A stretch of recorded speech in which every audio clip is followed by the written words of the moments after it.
안녕하세요. 카메라 설명해주는 남자 김현수입니다. 이번 영상에서는 많은 유저분들이 이제 혼란을 겪고 계신 부분에 대해서 제가 알고 있는 내용들을 가지고 한번 이야기들을 해보도록 하겠습니다. 바로 AF에 관련된 이야기인데, 서드파티 렌즈를 사용을 하면은 소니 카메라에서 사용할 때에 성능 제한이 있다. 소니가 서드파티 렌즈들이 AF가 잘 동작하지 않도록 어떠한 뭐 작업을 해놨다, 뭐 이런 이야기들이 있는데, 이게 완전히 사실 근거 없는 이야기거든요. 그래서 왜 이런 이야기가 나오는지, 그리고 왜 성능 차이가 있는지 같이 한번 알아보도록 할게요.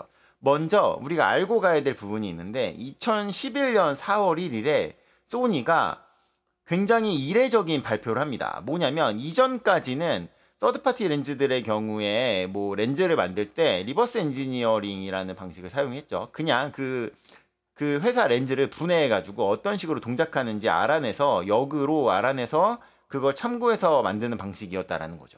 근데 소니가 미러리스로 이제 본격적으로 렌즈와 카메라를 만들어 보려고 하는데, 아직 많은 회사들이 DSLR에 집중하고 있을 때여서 뭐를 했냐면, 우리는 미러리스 E 마운트를 만들었는데 처음으로 이 마운트에 대한 정보를 우리가 무료로 공개하겠다.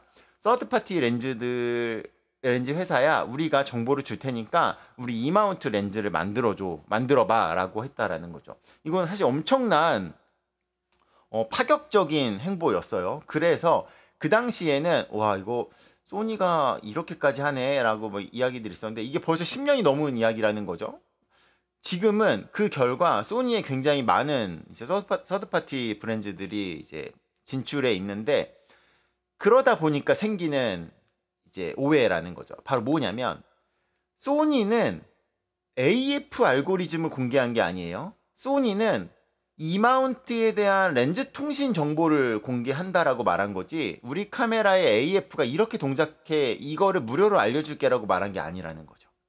근데 이게 어떤 문제가 있냐면, DSLR 카메라 시대 때는 렌즈는 어, 카메라에서 AF의 구동을 결정을 하고, 모터를 어떻게 움직여 그냥 명령을 내리면 그게 이동하는 방식이었어요.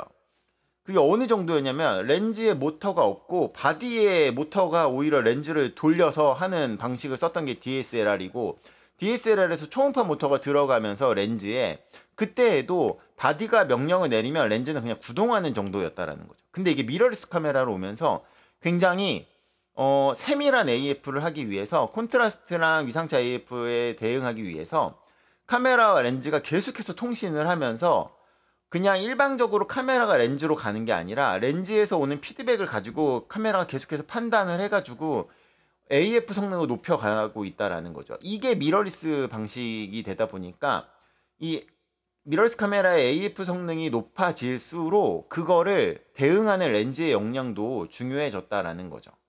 그래서 렌즈를 만들 때 카메라가 어떠한 신호를 AF 알고리즘에 따라서 어떠한 신호를 보내느냐에 따라서 이 렌즈의 모터가 어떻게 움직이느냐가 너무 중요해졌거든요.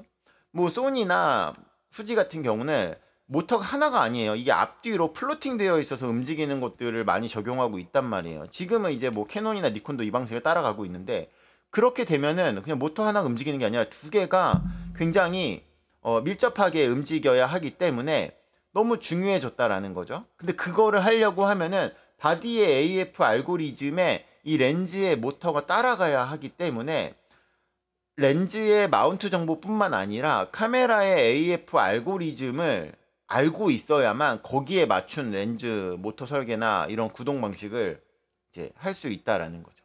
이 부분에서 차이가 발생하는 거예요. 우리가 알고 있는 브랜드 중에 탐론이라는 회사가 있습니다. 이 탐론이라는 회사는 소니가 대주주예요. 그래서 이 탐론은 렌즈를 만들 때에 소니와 라이센스를 해서 만드는 거로 제가 알고 있어요. 그래서 AF 알고리즘이나 이런 게 바디의 방식들을 반영해서 이게 설계가 되다 보니까, 이 탐론의 렌즈들은 거의 그냥 네이티브 소니 렌즈처럼 동작합니다. 그리고 이 라이센스를 해서 펌웨어 업데이트, 그 카메라에서 렌즈 펌웨어 업데이트 하는 거 있잖아요. 이것도 라이센스거든요.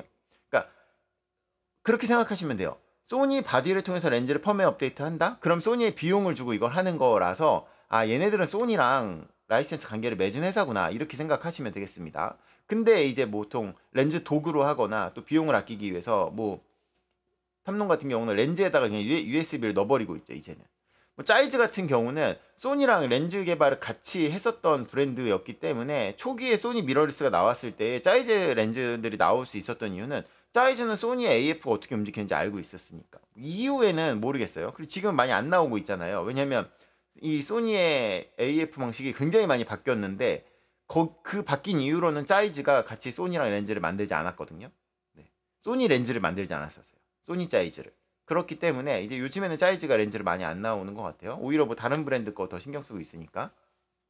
그래서 알아야 될 건 이마운트의 라이센스만 무료이고 그 외에 라이센스 AF나 뭐 다른 걸 받으려고 하면 비용을 드는데 그 비용을 들면은 결국은 렌즈 설계할 때 들어가는 거잖아요.